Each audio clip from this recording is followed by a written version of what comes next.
Hello friends, BN update YouTube channel को आपन स्वागत। घरे घरे सुभद्रा सुभद्रा योजना रे गोटे नुआ अपडेट आछि।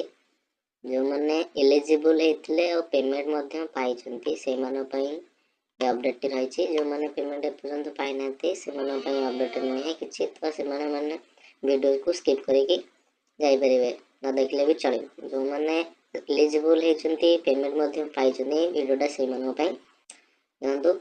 एदर गोटे नुआ अपडेट आछि कोन की चेक करवा तापर कोन आछि कहबी।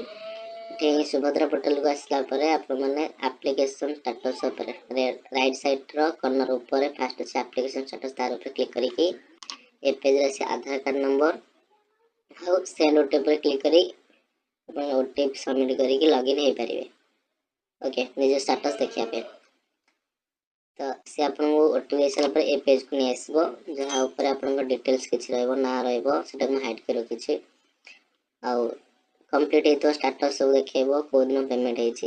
या को जस्ट तळु स्क्रॉल कर लिखा हे छि सिटीजन स्टेटस पे आउट, माने जो माने पैसा पाई छंती, जो माने चाहू जने कि नै पेमेंट हमर दरकार नै हमें रिफंड कर दो गवर्नमेंट को, तो सेही माने एटा क्लिक करी पेमेंट को रिफंड करि परिबे। जो माने धर एलिजिबल हे नथियो कि पेमेंट पाई छंती बहुत दिन भी से माने चैनल रिफंड करि परिबे पेमेंट को कि सुभद्रा योजना रे हमें योग्य नुह आम रिफंड करदे कि जार इच्छा हो कि आपण मैंने गवर्नमेंट को पेमेंट दे देवा तो दे पारे।